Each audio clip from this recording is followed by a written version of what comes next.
A quiet archive record. Tonight, we're stepping into a slow unfolding, so settle in. Let the outside world dissolve and gently descend into tonight's world.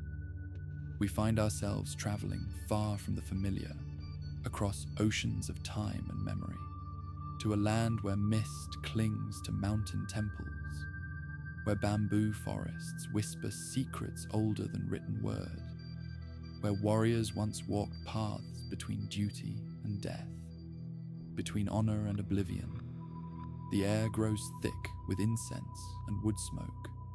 The modern world fades like morning dew beneath a rising sun, and we drift back through the centuries, to an age of castles and conflict, of blade and brush, of men who lived by codes so demanding that death was preferred to dishonor. In the shadow of an ancient pagoda, in a garden where moss has grown undisturbed for 500 years, we encounter a presence, a figure seated in perfect stillness beside a stone lantern, wearing armor that gleams faintly in the failing light, eyes that have witnessed the rise and fall of dynasties. He knew we were coming. Perhaps he has been waiting. Perhaps waiting is all that remains for one who has crossed beyond the river of this life, yet lingers still, bound by something stronger than death. This is an interview with a samurai. The pagoda stands at the edge of a forgotten valley, where pine trees grow twisted by centuries of wind, and the only sounds are the slow drip of water from bamboo pipes and the distant cry of a crane across the marshes. I approach through the garden gate, stepping over roots that have cracked the ancient stones. The path is overgrown, but still visible, as if something remembers the feet that once walked here, as if the land itself refuses to let the way be lost entirely. The stones beneath my feet are worn smooth, polished by generations of careful footsteps, by monks who came to meditate, by servants who tended the grounds, by warriors who sought a moment of peace between battles that seemed endless. Each stone carries the memory of every foot that touched it, and now mine joins that ghostly procession. The samurai does not move as I approach. He sits in seiza, that formal kneeling position that speaks of discipline beyond Western comprehension. His hands rest upon his thighs. His eyes are closed, yet I sense he perceives everything. The rustle of my clothing, the rhythm of my breath, perhaps even the quickening of my heart. His armor is magnificent, even in decay. Lacquered plates of deep crimson and black, laced together with silk cords that have faded from their original indigo to the grey of storm clouds. The helmet rests beside him, its crescent moon crest tarnished but intact, a symbol of his clan that once inspired fear in every enemy who saw it rise above the battlefield. I stop at a respectful distance, uncertain of protocol, uncertain if protocol still matters to one who exists outside of time. The silence stretches between us, not uncomfortable, but weighted with expectation, with centuries of unspoken words. The garden around us breathes. Moss grows thick on the northern faces of stones that were placed with careful intention, creating landscapes in miniature. Mountains and valleys and rivers frozen in the slow time of growing things. A maple tree spreads its branches overhead, leaves turning the first hints of autumn gold, despite the season being uncertain here, as if the garden exists in all seasons simultaneously. Finally, he speaks. You have traveled far, not in distance, but in something more costly. You have crossed the river between what is and what was. Few make such journeys. Fewer still return unchanged. His voice is low and measured, each word placed with the precision of a calligrapher's brush.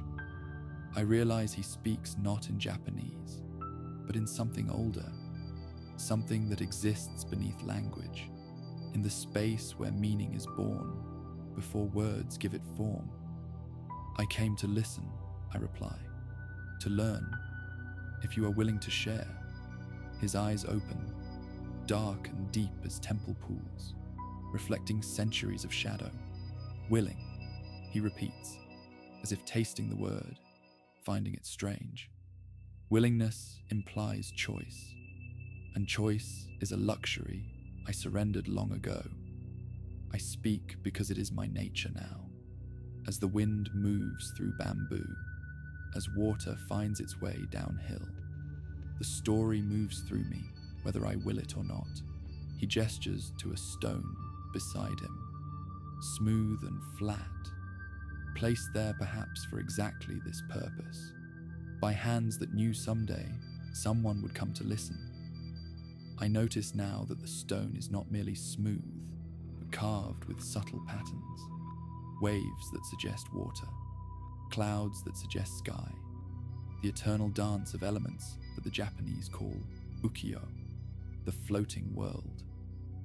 I sit, adjusting to the coolness of the stone, to the growing darkness as evening claims the garden. The stone lantern beside us begins to glow faintly, though no one has lit it, as if the light itself responds to the samurai's presence, casting long shadows that move like memories across the moss. My name, he says slowly, was once important. It was written on documents of state, carved on monuments of victory, whispered in the bedchambers of lords and the plotting rooms of generals. Now it has been forgotten by all living tongues, and that forgetting is perhaps the closest I have come to true peace. He pauses, letting the absence of his name settle into the silence, letting it become part of the garden. Another stone placed with intention, another space that speaks through what is not there. But you may call me what I was, what I remained even after everything else was stripped away. Samurai.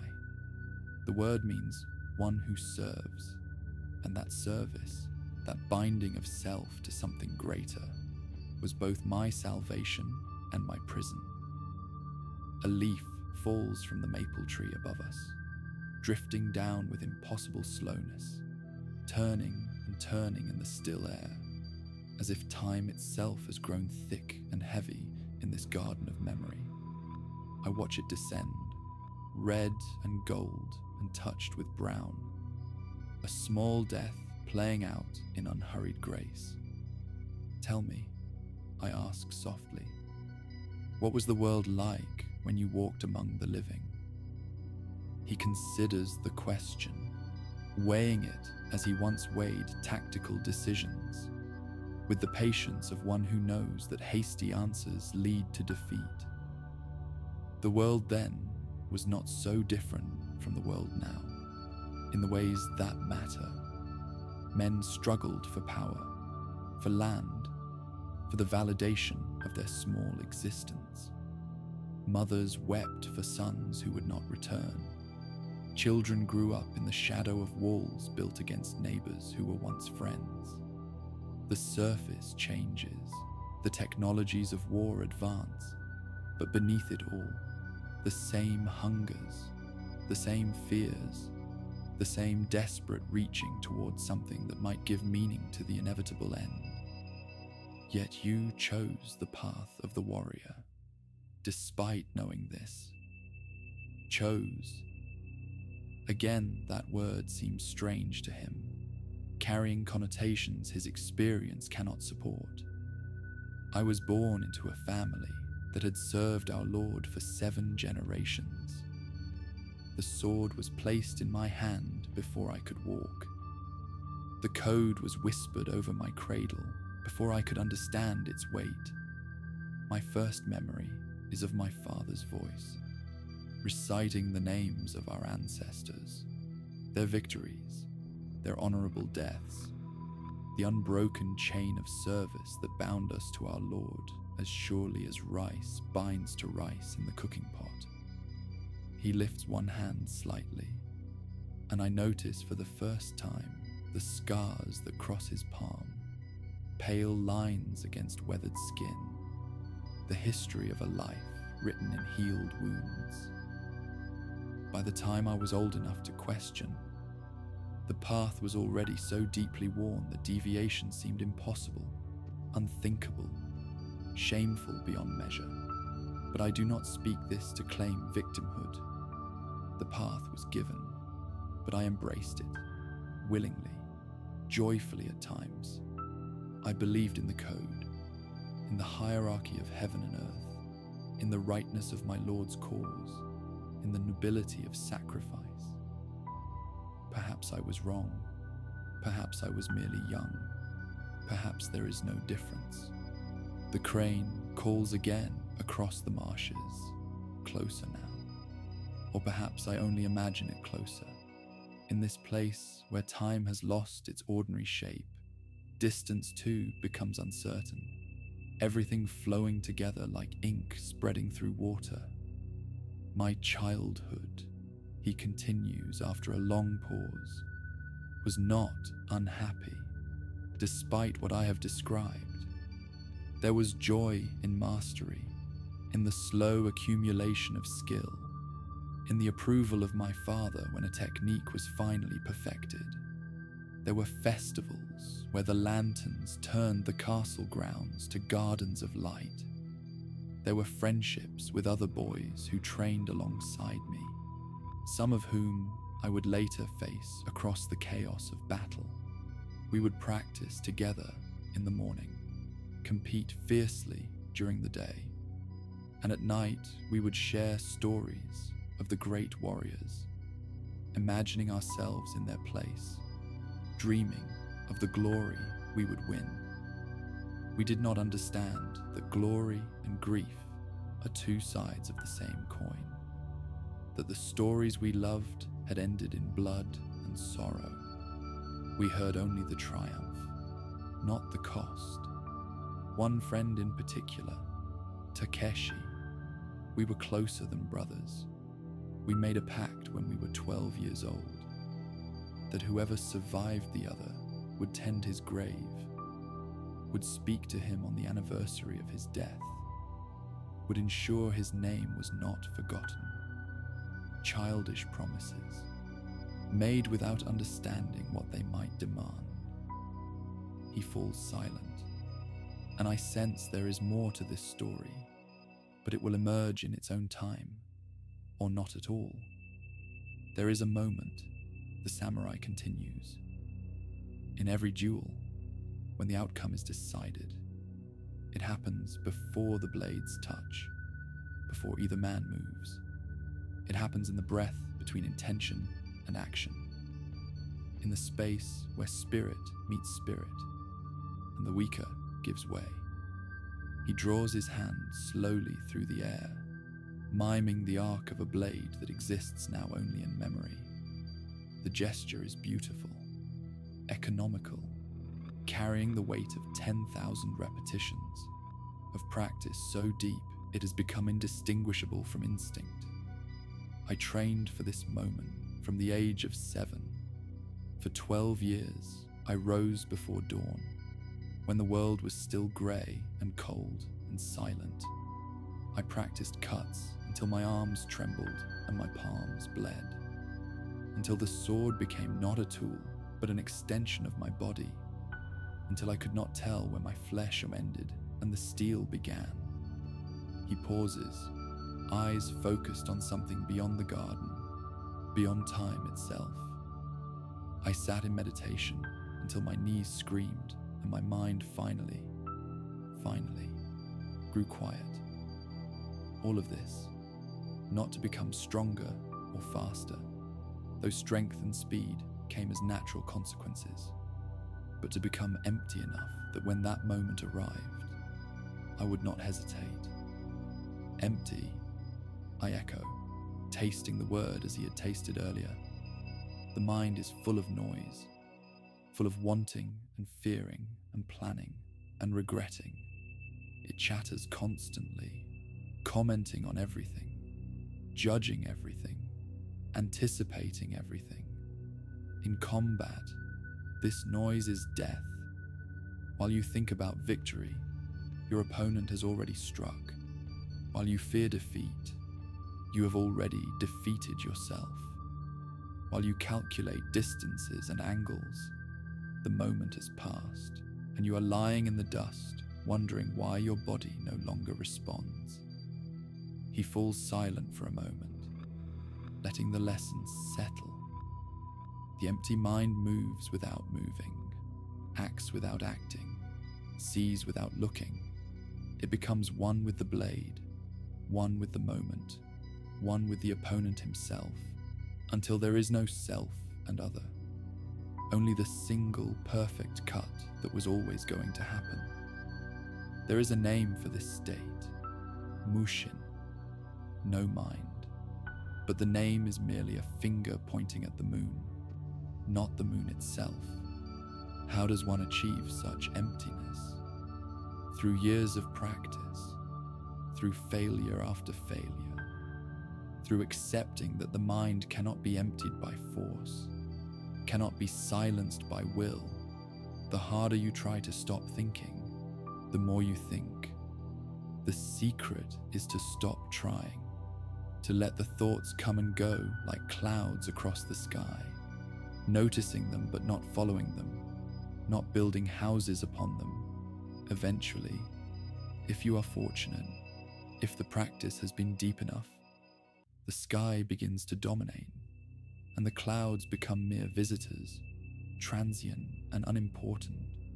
He falls silent, and in that silence I hear, or think I hear, the whisper of steel through air, the ghost of blades that sang in this garden long ago.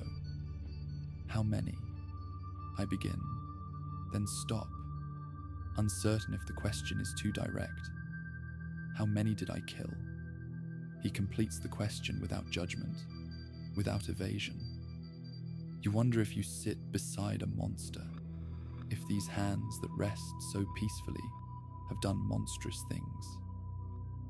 I say nothing, but my silence is answer enough. 37 men fell to my blade in combat. I remember each one, though I did not allow myself to remember during the years of war. Memory was a luxury that bred hesitation, a weight that slowed the sword arm, a crack through which doubt could enter the empty mind. He turns his gaze to the stone lantern, its glow steady and warm despite the absence of flame. Some were soldiers like myself, bound by duty to opposing lords. We met on battlefields where flags snapped in bloody winds, where horses screamed and drums pounded like the heartbeat of war itself. The smoke of burning villages hung in the air, and we charged through it like demons emerging from some Buddhist hell, seeking not to destroy evil, but to serve our master's ambitions.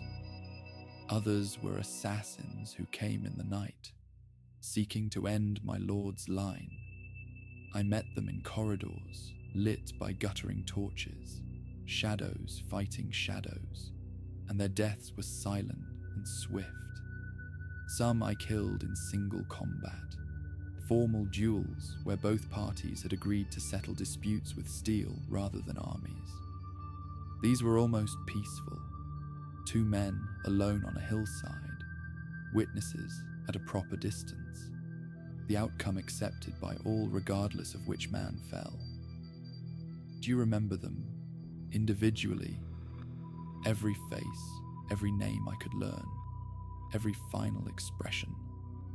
In life, I could not afford to remember. Memory was a luxury that bred hesitation, but death has given me nothing but time, and they come to me now, all 37, not accusing, not forgiving, simply present, as if waiting alongside me for something none of us can name. Do you regret? I ask. Regret is a word for those who believe they could have chosen differently. I followed my Lord. I protected my people. I upheld the code that gave my life its shape and meaning. The men I killed, they did the same for their lords, their people, their codes. We were mirrors facing each other across a battlefield, each reflecting the other's duty, each understanding what the other must do. He picks up a fallen leaf, turning it slowly in his fingers, examining it as if it held answers. There was one, a young soldier, barely old enough to hold his spear properly. His hands shook as we faced each other, and I could see in his eyes that he knew how this would end. He was there because his village had been conscripted, because refusing meant death for his family, because choices that seem free are often no choices at all. What happened? I gave him the fastest death I could. A single cut, clean and true. He fell without suffering, without the prolonged agony that sometimes follows imprecise strikes. I tell myself this mattered. Perhaps it did. Perhaps mercy exists even in the act of killing. Or perhaps I tell myself comfortable lies because the alternative is too heavy to carry even in death. The leaf crumbles to dust between his fingers, scattering in a breeze I cannot feel. The sword, he says quietly. They call it the soul of the samurai, but a soul that exists only to take other souls. What kind of soul is that? I wondered this often in the quiet hours, when the battles were won and the banners furled, when I sat alone with my blade across my knees, watching moonlight travel its length, seeing my own reflection, distorted and strange, in that perfect lethal steel. We named our swords as one might name a child, or perhaps as one names a demon that must be placated. Mine was called Tsukikage, Moon Shadow. It had been in my family for 3 generations, forged by a master whose name was spoken with reverence. The blade had a slight curve, elegant and deadly, and along its length were patterns in the steel like flowing water, like the surface of a stream at twilight. I cleaned it every night, oiled it with chamomile, spoke to it as one speaks to an old companion. I knew its weight so intimately that I could feel a single drop of rain upon it. I knew its balance so perfectly that it moved before I thought to move it. We were one creature, the sword and I do not know who served whom. But there were nights, dark nights when sleep would not come, when I wondered if the sword had shaped me more than I had shaped it, if becoming one with an instrument of death had made me into an instrument of death as well, losing piece by piece the parts of myself that were not useful for killing. Night has fully claimed the garden now. Stars emerge between the branches of the pine trees, ancient and indifferent, the same stars that watched over this samurai in life, that will continue watching long after both of us are forgotten. The temperature has dropped, though I feel it only distantly, as if my body exists partially in this realm and partially elsewhere. The samurai shows no response to the cold. Perhaps he no longer feels such things. Perhaps feeling has become optional in whatever state he now occupies. Honor. The samurai speaks the word as if it were both blessing and curse. In your time, I think the word has grown soft. It means reputation, respect, perhaps nothing more than not being caught in shameful acts. But in my time, honor was bone and blood. It was the architecture that held everything together. Without it, nothing made sense. With it, Even death became acceptable, even desirable. Explain, I request. Help me understand. Imagine, he says slowly, constructing the thought with care, that every action you take is witnessed, not by humans who can be fooled or bribed or convinced, but by ancestors who see everything, who weigh everything, who remember everything across generations. Their eyes are always upon you, their judgment always pending, every choice measured against the standard they set with their own lives and deaths. I try to imagine this weight, this constant observation. Imagine that your failures do not merely shame you, but shame your father, your grandfather, every warrior who carried your family name before you were born. Their spirits watch from the household shrine, and you must kneel before them each morning, knowing that they know what you have done, what you have failed to do, what you have even thought of doing.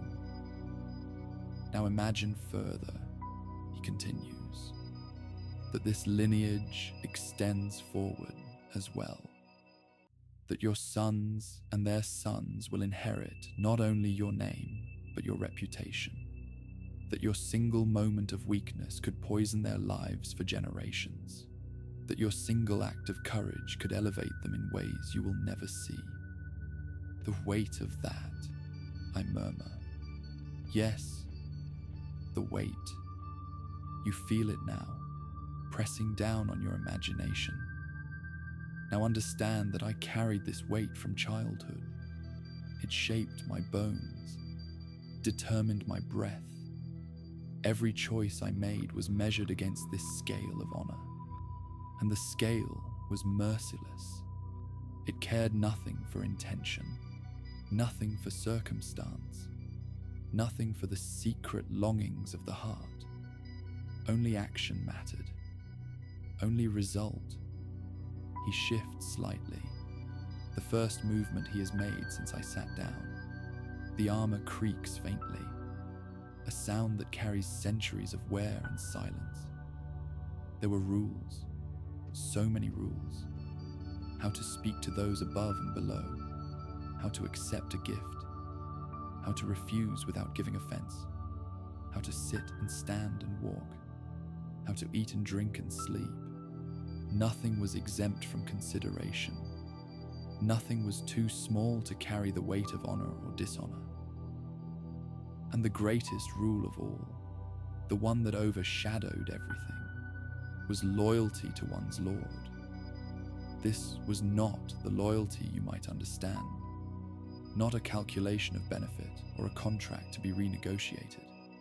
It was absolute, unconditional, extending beyond death itself. If my Lord commanded me to die, I would die. If he commanded me to kill my own family, I would face a choice that had no right answer, only varying degrees of shame. Did you ever face such choices? Not so extreme, but there were moments. There was a winter, the coldest in living memory. Our castle was under siege. The enemy had cut off supplies 3 months prior.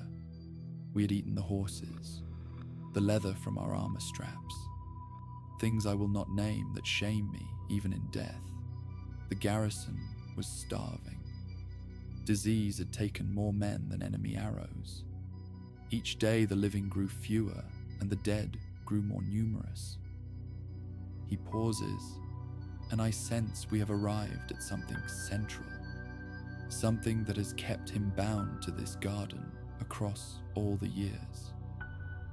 My Lord called his generals together, what remained of them, and asked for volunteers to break through enemy lines, to reach the allies who might relieve us. The chances of success were almost nothing. The enemy had 5 rings of troops around our walls. Patrols moved constantly through the snow. Anyone attempting to break through would likely be captured, tortured for information, and executed in full view of our remaining defenders. But someone had to try. Yes, someone had to try. I volunteered, not from bravery. I was as frightened as any man. The fear sat in my stomach, like a stone, but from calculation. If I died in the attempt, I would die with honor. My family would be elevated. My children would inherit the reputation of a father who gave his life for his Lord. If I succeeded, my family would be elevated beyond anything my ancestors had achieved. Either outcome served the scale. Either way, the weight would be lifted, even if only through death. What happened? I made it through. I do not remember how. The journey is a fever dream of snow and blood and faces appearing from whiteness only to fall away into whiteness again. I remember crawling through drifts so deep they swallowed me whole. I remember the screams of men who discovered my passing. I remember cold so profound that I stopped feeling it, which is when I knew I was dying. I found the allies. I delivered my Lord's message, and then I collapsed. My body had carried me beyond its limits, and when the purpose was complete, it simply stopped. You survived. After a fashion, the Allies relieved the siege. My Lord was saved. My family was honored, but my feet, frozen beyond saving, had to be removed. Both of them. I could no longer walk without assistance, could no longer ride, could no longer fight, could no longer serve in any way that mattered. The stone lantern flickers, casting dancing shadows across the ancient armor. Do you understand what this meant? A samurai who cannot serve is not a samurai. He is nothing less than the peasants who work the fields. For at least they can work. I was 34 years old, and my purpose had ended. What did you do? What honor demanded? I petitioned my Lord for permission to end my life, to die with what dignity remained rather than become a burden on my family, a source of pity and whispered shame. My Lord, in his mercy, refused the petition. He gave me a new role, as an advisor to younger warriors, as a keeper of the histories, as a gardener. He gestures at the space around us, and I realized suddenly that he did not merely wait in this garden. He created it, the placement of stones, the paths through moss, the ancient trees bent to shapes both natural and deliberate. All of this emerged from his hands, his vision, his patient attention over decades. I tended this garden for 23 more years, at first with resentment, with the bitter certainty that I had been denied the honorable death I had earned, but slowly, through the seasons, through the placing of stones and the training of water to find its path, I discovered something I had never known in all my years of war. What did you discover? That there were other ways to serve, that the sword was not the only path, that honor could be found in patience, in stillness, in the cultivation of beauty that would outlast any victory won in battle. I did not abandon the code abandoned its hold on me. Or perhaps I finally understood what the code truly meant, underneath all the killing and dying. The first year was the hardest. I could not walk without help, and I refused help whenever possible, dragging myself across the ground, using wooden supports I carved myself, determined to prove that I was still capable of something, even if only the moving of stones. The garden had been neglected during the years of war. The moss had grown wild. The paths had disappeared under fallen leaves. The carefully placed stones had shifted and tumbled. It was chaos, And in that chaos, I saw my own life. Everything I had built reduced to disorder by forces beyond my control.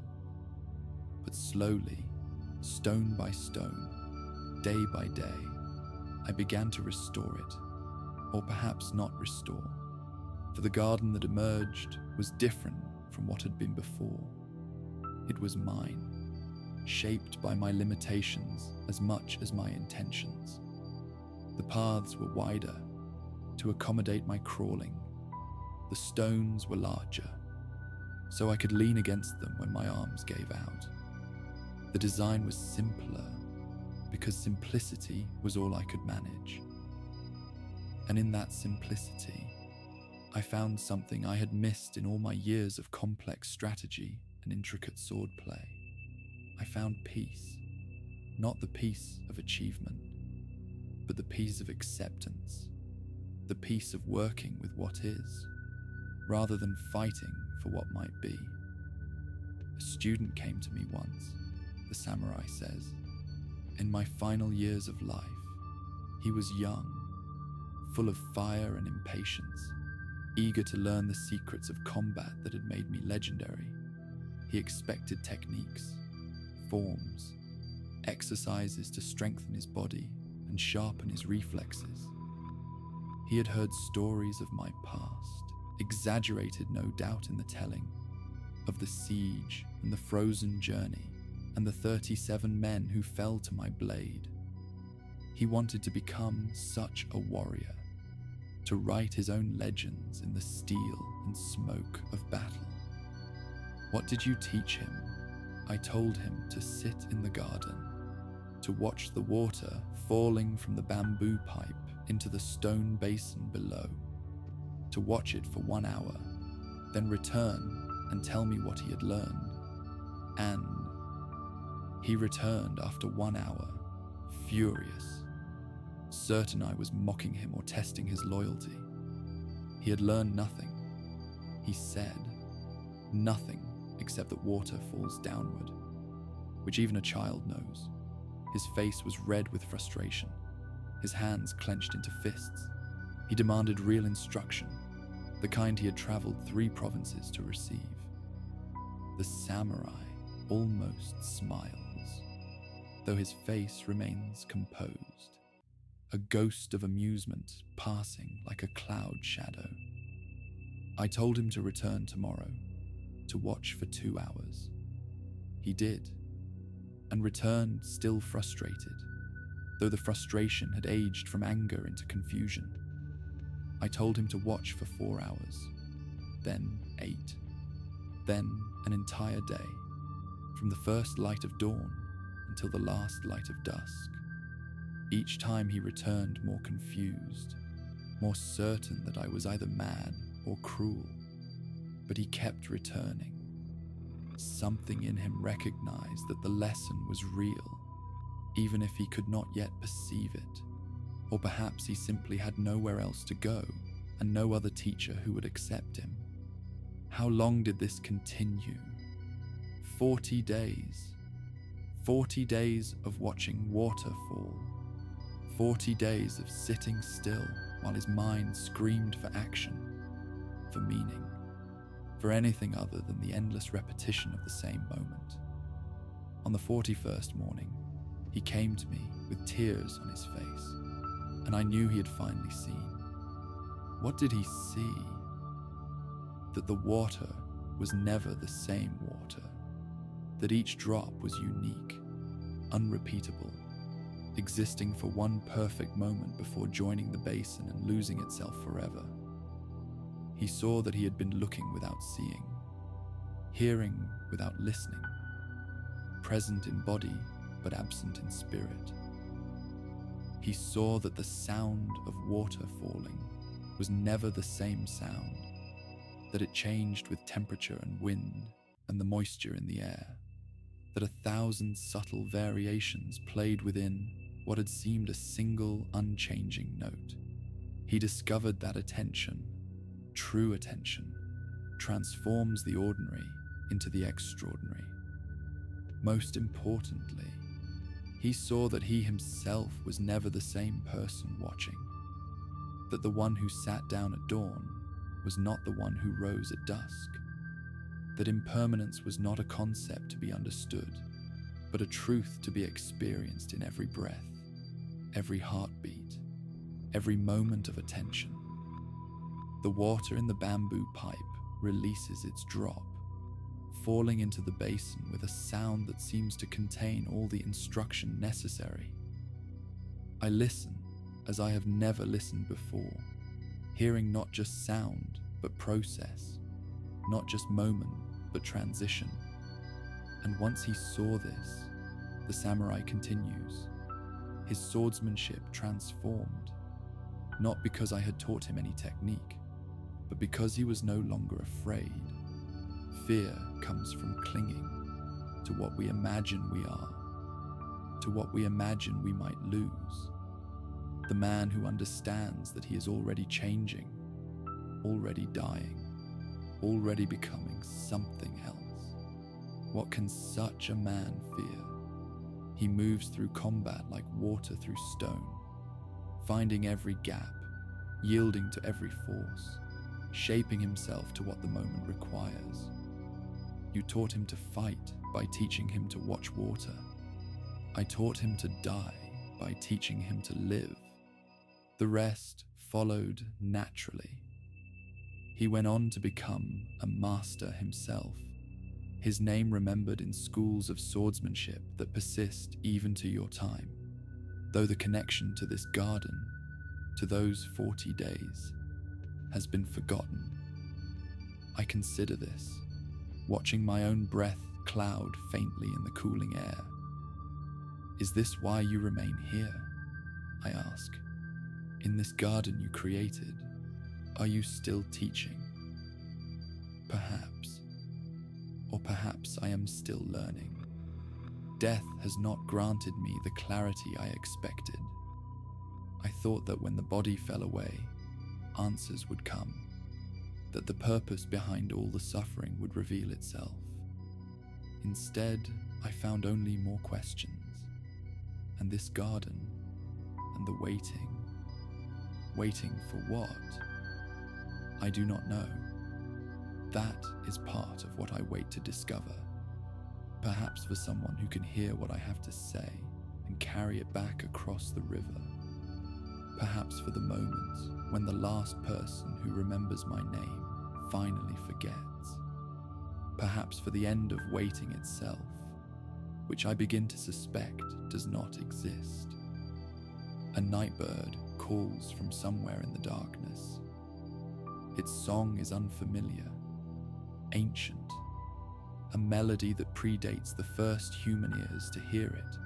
There is a teaching, the samurai says, that I received from a monk who wandered through my lord's territory during the years of peace between wars. He said that we do not step into the same river twice, for the river has changed and we have changed.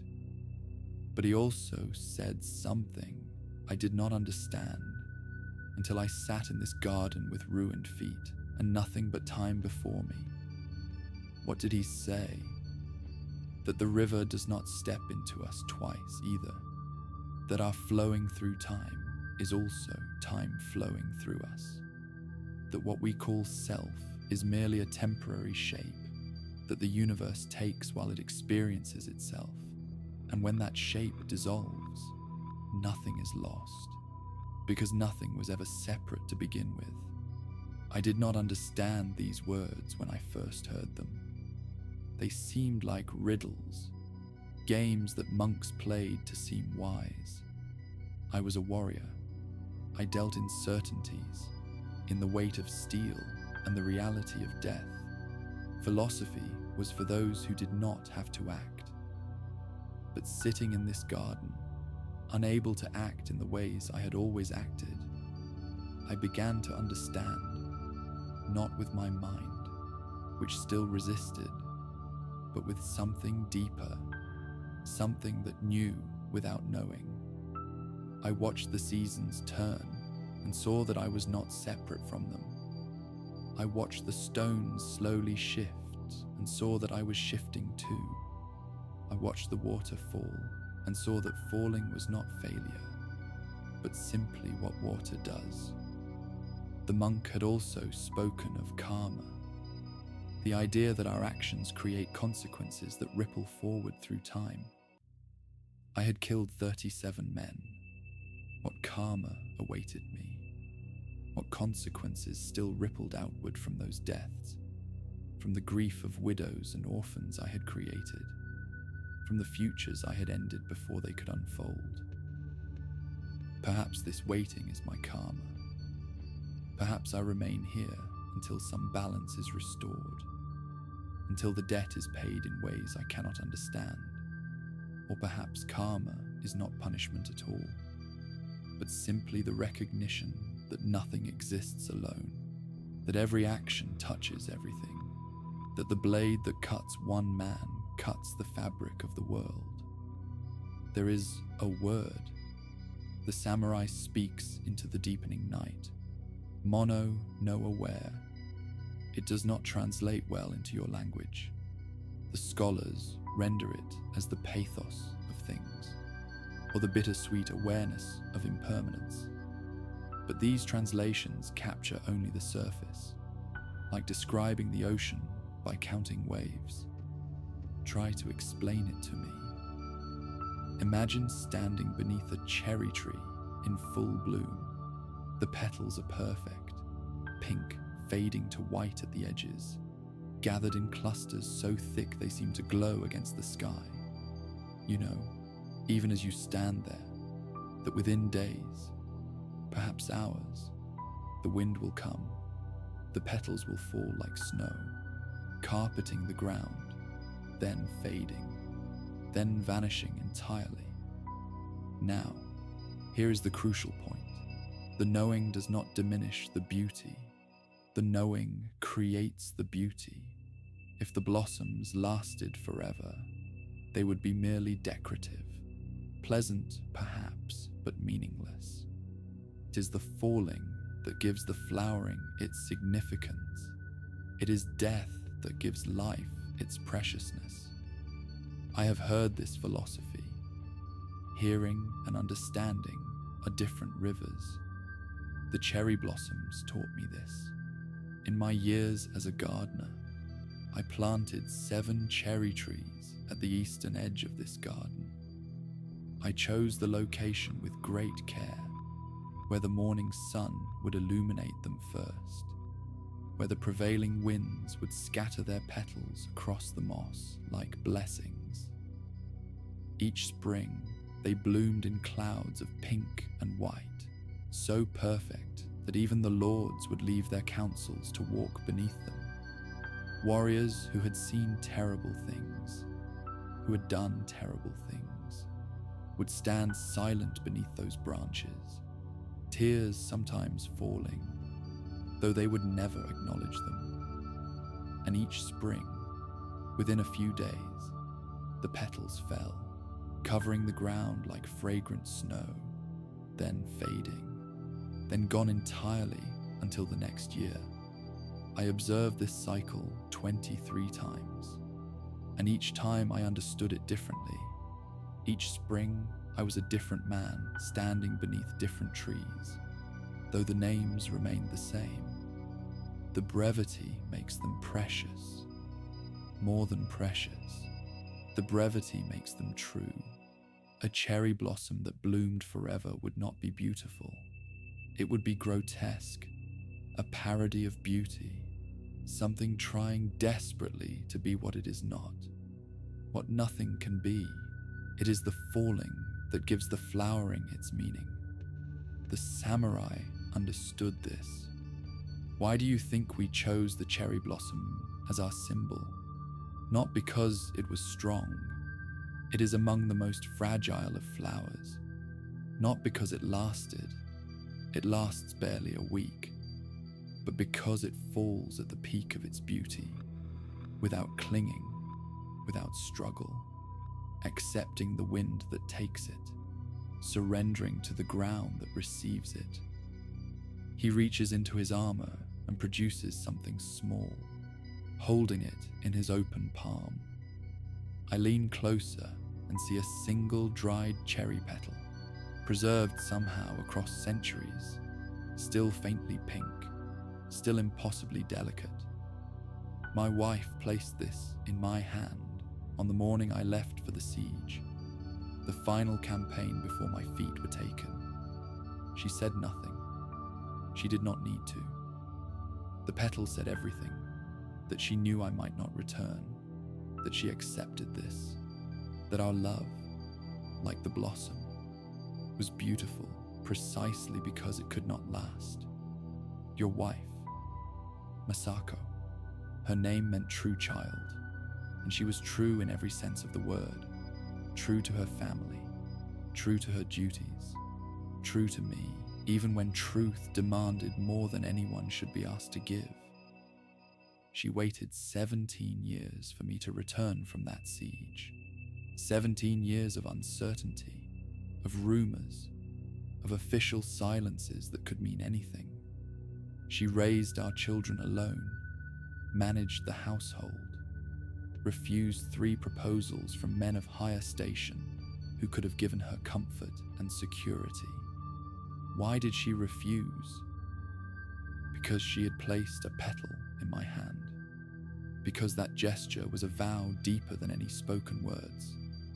Because, I think, she knew somehow that I was still alive, that the story was not yet complete.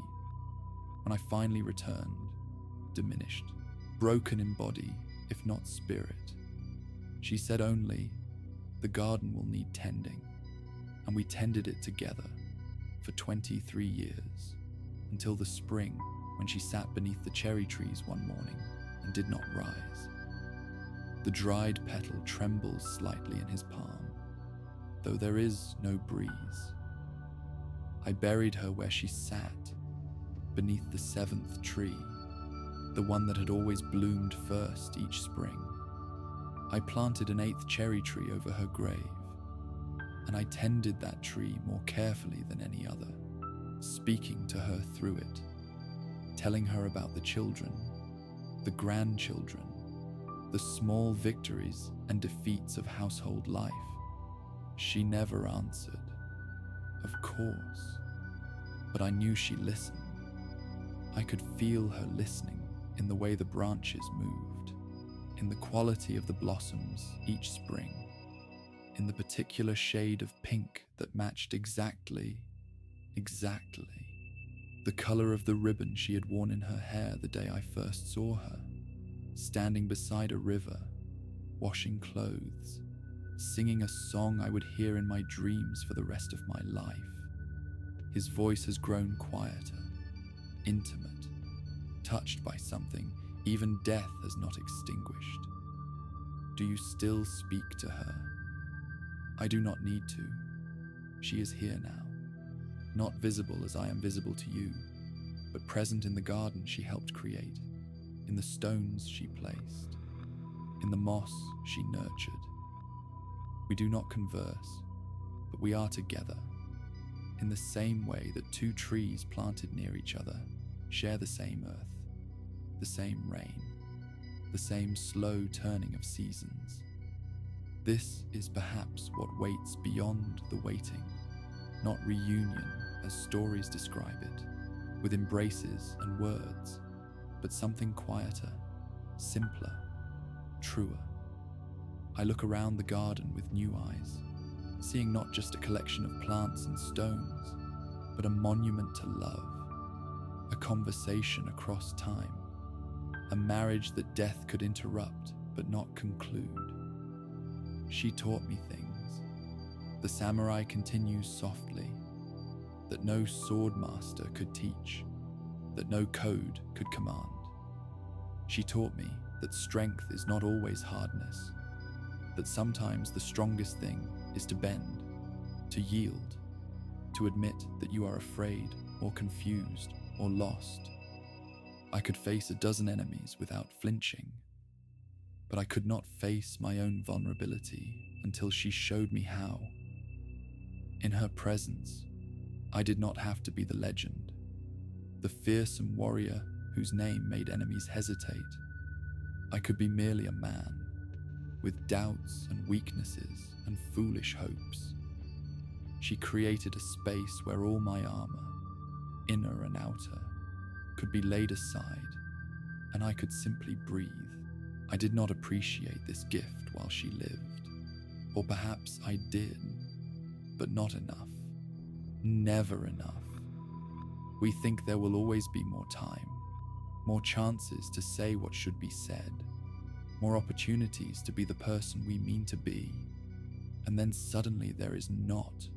Suddenly the space beside you is empty, and all the words you saved for later have nowhere to go. When we love, the samurai says, we give ourselves to impermanence willingly, knowingly. We plant seeds that will outlive us. We speak words that will echo in memory long after our voices fail. We create gardens that will bloom in springs we will never see. This is not tragedy. This is the only immortality worth seeking.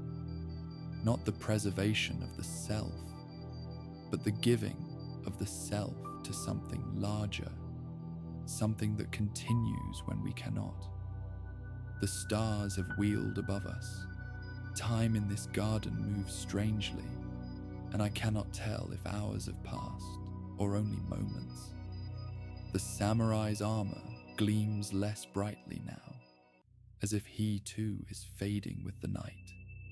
You have been patient, he says, listening to an old warrior speak of things he did not understand until it was too late to live them.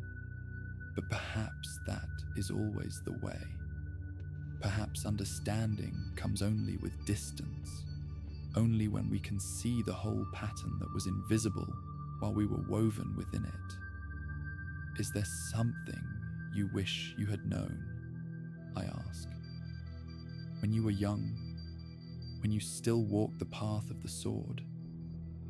He considers this, and for the first time, I see something like sorrow cross his weathered face, a shadow passing through features that have remained composed through all our conversation. I wish I had known that the code was not the purpose, but only a path toward the purpose. I followed bushido as if it were the destination itself, as if honor and duty and service were ends rather than means. I killed men in the name of abstractions. I neglected my wife in the name of loyalty. I hardened my heart in the name of strength. And only when my feet were taken and my sword was useless did I discover what I had sacrificed. What had you sacrificed? The simple things, the small moments, a morning where nothing needs to be done, an evening with no war to plan and no enemy to anticipate, the sound of my children laughing without wondering if that laughter would be interrupted by siege horns, the touch of Masako's hand without guilt that I should be elsewhere, doing something, serving someone. I sacrificed presence, the only thing we truly have. I was always looking ahead, to the next battle, the next campaign, the next threat that must be anticipated and countered. I was never here, never now, never in the moment that was actually given to me. And the moments passed, as moments do, and I realized too late that they were all I had. He turns to me, and in his eyes I see not a warrior, not a legend, not a ghost, but simply a man who learned too late what life was for. You still have time, he says. That is why you came, not merely to listen, but to receive this warning before your own feet are taken, before your own path becomes a trap. Do you understand what I am telling you? I nod, though I am not sure I do. The words make sense, but the understanding feels distant, like a mountain seen through morning mist. The sword will not save you. The code will not save you. The achievement of great things will not save you. Only love saves. Only presence saves. Only the willingness to see the cherry blossom while it blooms, to feel the water while it falls, to hold the hand that is extended before it is withdrawn. Only these save. Everything else is preparation for a battle that does not matter. The stone lantern begins to fade, its light withdrawing into some dimension I cannot perceive. I must go soon, the samurai says. The night does not last forever, even here, even for those of us who exist between nights. But carry this with you when you return. Remember it when the world demands your attention for things that seem urgent but are not. Remember that the urgent is rarely important, and the important is rarely urgent. The message that must be answered immediately, the task that cannot wait, the crisis that seems to consume everything. These are distractions, traps laid by a world that profits from your hurry and your fear. Remember that the garden matters more than the castle, that the blossom matters more than the sword, that the hand you hold matters more than the empire you might build. He presses the dried cherry petal into my palm. It weighs almost nothing, yet I feel its presence like an anchor, like a reminder of something I've always known but constantly forget. Tell them, whoever will listen, tell them what the samurai learned too late. Tell them to tend their gardens now, to speak their love now, to see the beauty that surrounds them now, before the siege comes, before the feet are taken, before the waiting begins. The garden is fading, the ancient trees becoming shadows, the stone becoming mist. Only the samurai remains clear, seated in perfect stillness, exactly as he was when I arrived, exactly as he will remain until the last memory of this garden dissolves into time. Will I see you again? I ask. You see me always, in every warrior who lays down his weapon, in every gardener who plants what he will not live to harvest, in every lover who says yes to impermanence. I am there, waiting, as I have always been waiting, as I will always wait, until the last petal falls from the last cherry tree. And even then, perhaps the waiting continues. He closes his eyes, returning to his meditation, to his eternal vigil, to the stillness that is perhaps the only teaching he ever truly mastered. The garden begins to dissolve around me, not disappearing but becoming transparent, like a painting left in the rain. The stones lose their solidity, the trees their definition, the water its sound.